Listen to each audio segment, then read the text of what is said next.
Recently, I was watching a video on YouTube where a young British woman was being interviewed on the streets of London, England, and she was being asked her thoughts on the decline of traditional morality and values, the decline of the traditional family and marriage. And according to her, it was all a good thing because it showed that British society was progressing. But in rejecting traditional morality and values, is British society and Western culture as a whole really doing something that is brand new to humanity? In other words, are we really progressing as a culture, or are we in fact regressing?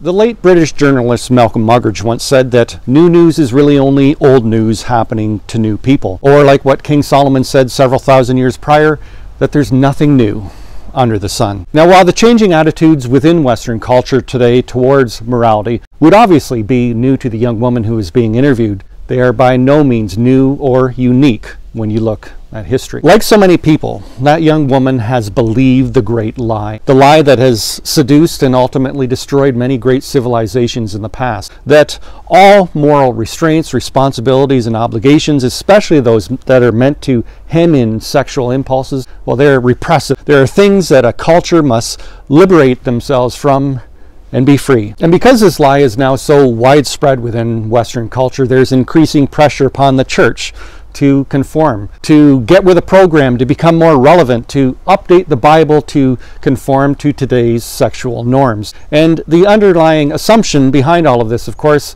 is that somehow the church has never confronted these very same issues before. And yet the church already has. There's nothing new under the sun. What people today are touting as a new and latest, greatest way to look at morality, well, it's what people believed and how they behaved in the ancient Greco-Roman world where the church first began. The times in which the New Testament was written, the sexual mores of the average person, well, they would have made the pop star Madonna really look like a virgin. And just like today, the early Christians felt tremendous pressure to compromise the faith, to twist the scriptures in order to conform to the sexual norms of their day, to become more relevant, to be progressive. So the great irony in all of this is that as Western culture thinks it's being progressive, it's actually regressing back thousands of years to the ancient Greco-Roman world, thereby making Christianity just as relevant today as it was back then. You see, there's nothing new under the sun.